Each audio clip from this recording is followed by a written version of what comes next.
Nuwun kawula nuwun. Assalamualaikum warahmatullahi wabarakatuh.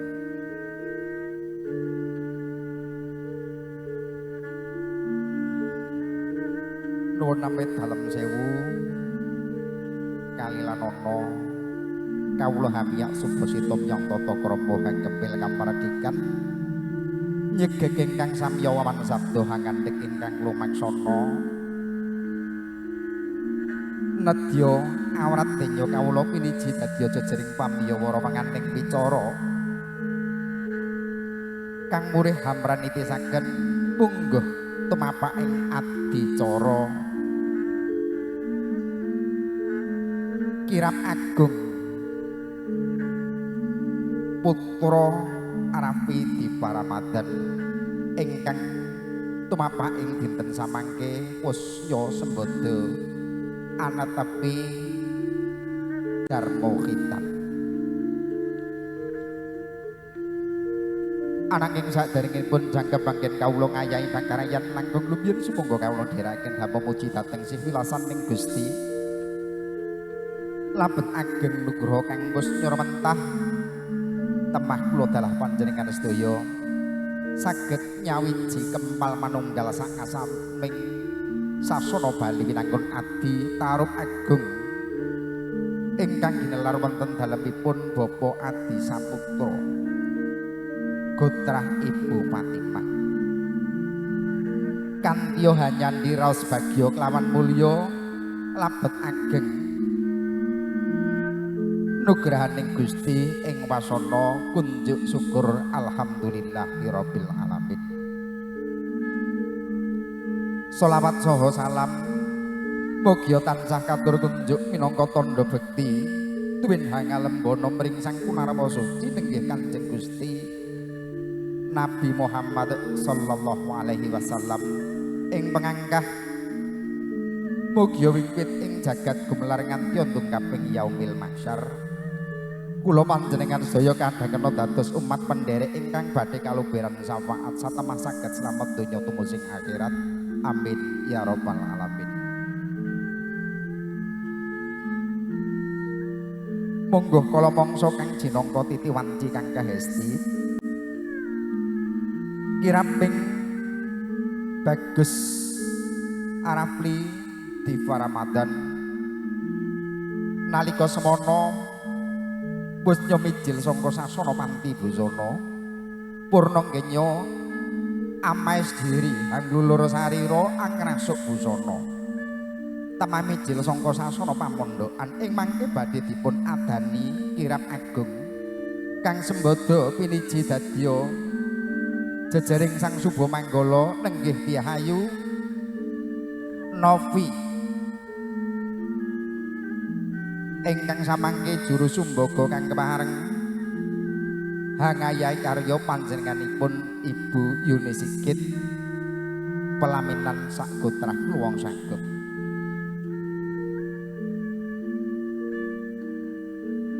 Tindaknya Sang Binagus angadani kirap agung kadherekaken para kadang baraya ingkang begambar hambalampar nenggih para kadang gotrah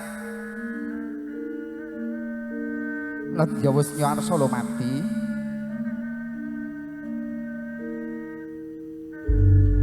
ing wasana dumateng sagunging paranpara ingkang piniji keparengohan nderekaken tindaking Sang Binagus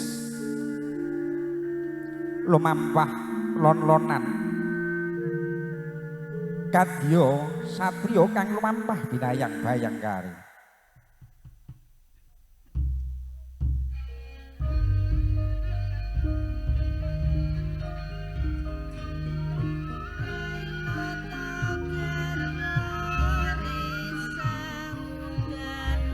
Dan sembah dereng ulun kapurba mring Sang Purba ngerat sahanane kang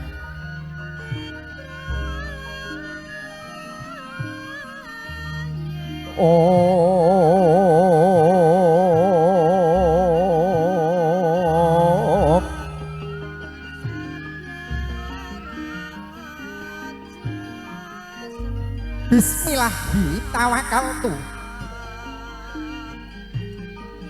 Bismillah hamiwit ing kelawan nyebut asmaning Allah Jal Jalaluh. Tawakkaltu pasrah sumarah sumending sun mring purwaning Gusti ingkang murba ngerat.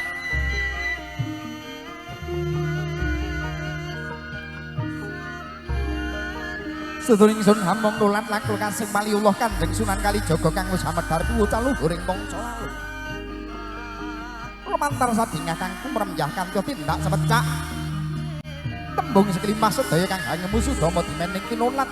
Tinulodo mring janmong ngiringan semang menembah ana karsaning Gusti kang akarya rupa. Nalika semana Sarating Hyang Basanta wis nyorok mangulon. Pajar gilah jagat kapiyarsa hangawis tarani solaing sang Suba Manggala Diahayu Nopi. Dasare wanodya kang sulisting warna tur pengawak Prabata Siwi, Prabata Gunung Siwi anakan, gedene sak gunung anakan. Awake sak solah bawane sarwa patut labat wiwitipun wis nyohangge golang angudi undang ing ilmu ing tumampaking budaya marwa datana momokal. Tumapak ing pirigati dadya Suba Manggala Suba wis ngarani pangarsa Manggala dadya piyuduh. Lumampah pindha Singalopa seblak sampur tanjak parangka asung sasmita mring Bagus Arapli Dipa Ramadan. Lumampah pindha Singalopa sak pecak tindak sajangkah kendel kahapit ming Rama Ibu nenggih Bapa Adi Saputra putra Ibu Fatimah mencorong perbawane sang Binagus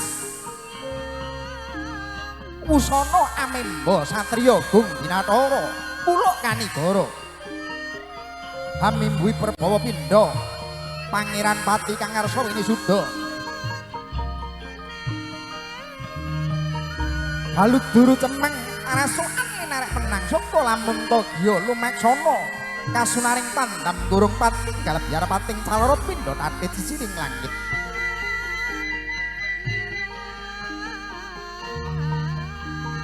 Rama Ibu kang handherakake tindaknya tumujaning sasana jan kang ringga nengkih kampil gading awarna seta minambaran cinawi awarna maya.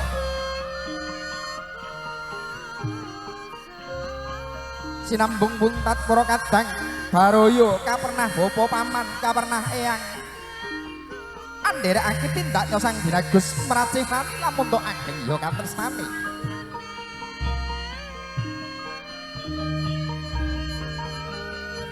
Saya hanyaket sang Suba Manggala handherekake tindaknya sang Binagus arsa den wisuda dadya satriya tapa ing pangangkah wiswa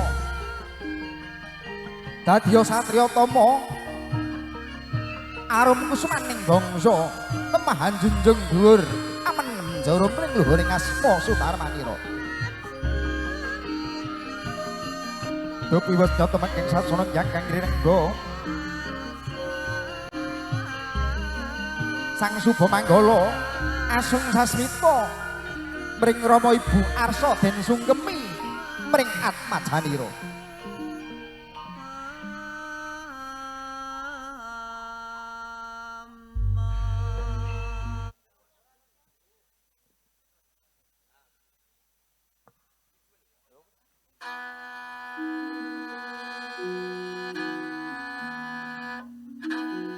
Handrah ingkang puspita arum kasliring samirana amrik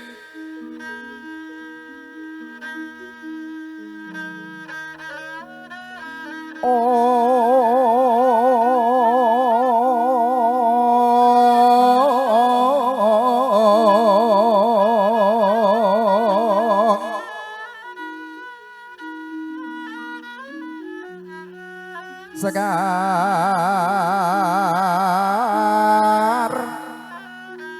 gaduk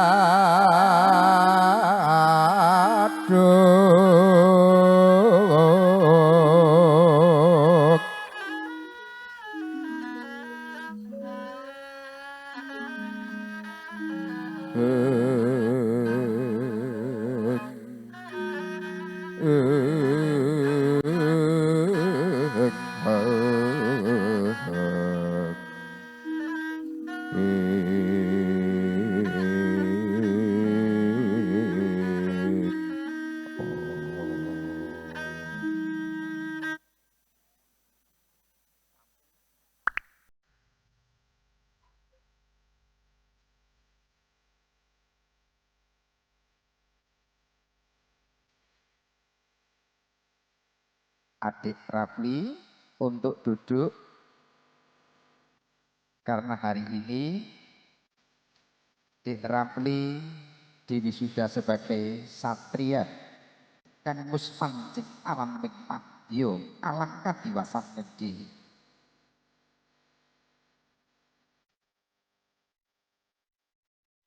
ndodok maring luka jem ing Bathara sang binagus Rafli Dewa Ramadan sungkem mring Rama Ibu mring kang eyang mring kang kuwasa ingkang paman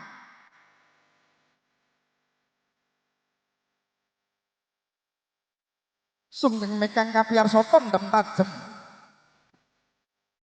temahani nadyanto lan ana bandha kang kebabar ewa dene bisa mahanani netes punang mas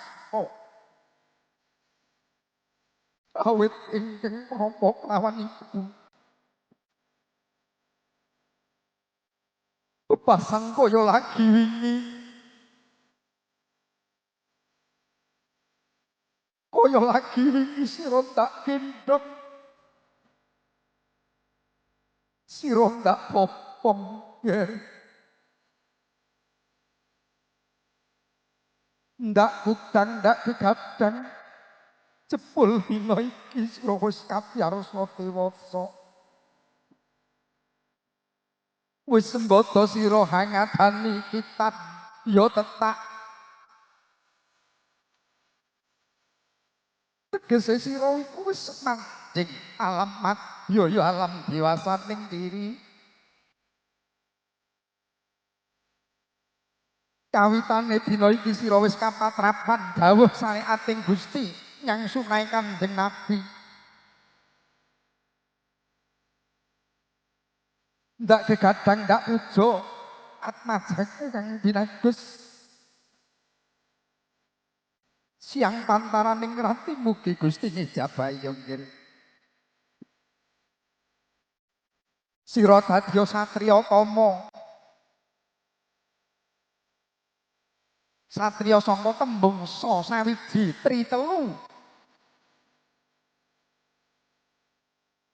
tegese sira kudu wis bisa nyawijakake lati pakarti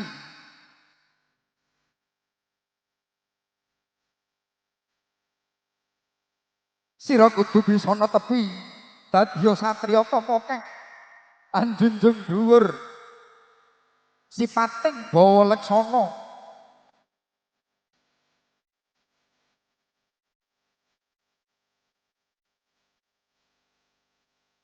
sadengah tindak tanduk pangucap sira wis kapatrapan dadi satriya kudu hanetepi sabda pandhita ratu sabda wis ngarani pangandika pandhita brahmana raja ratu pangandikamu tan kenawa lawali nggih lamun dina iki sira kandha iya bawasan nganti pungkasan sira kudu netepi tetep iya lamun wis kandha ora sira ora kena baleni ora kena kengguh nadyanto jagat bawasan diemperi pasrahake ana ngarsaning sira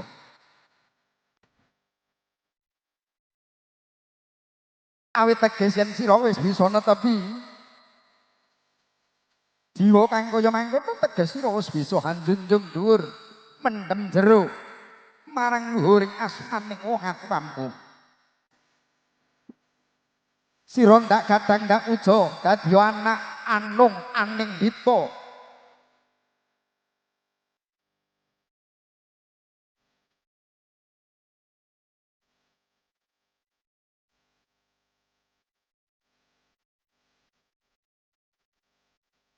Aja nganti pisan sira gawe kuciwaning wong atuh-atuh mung gawe para kadang lan kuluwangsa muyung nggih.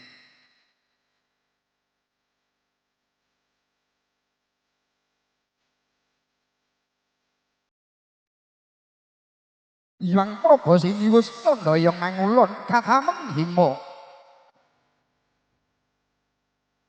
Mracintan kaya jagat lagi asok pangkurmat. Nayogyani apa kang dadi pamujine Sudarmante ning Devapati Saputra putra Ibu Patimah.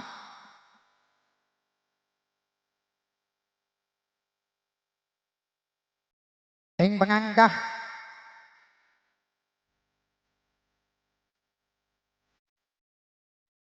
bisa dadi satriya kang unggul. Pocapane bebasang bisa bedah raja Hambayong putri ora mung depepeh jagake marang weweh wong aduane.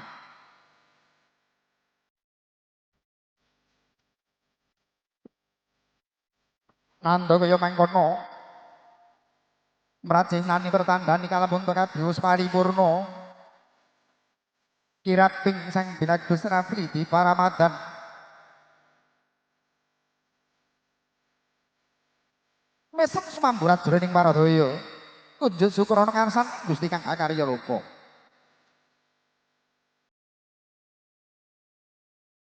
sagunging para lenggah yen para tamu ingkang minulya kadya mekaten mungguh tumapak ing adicara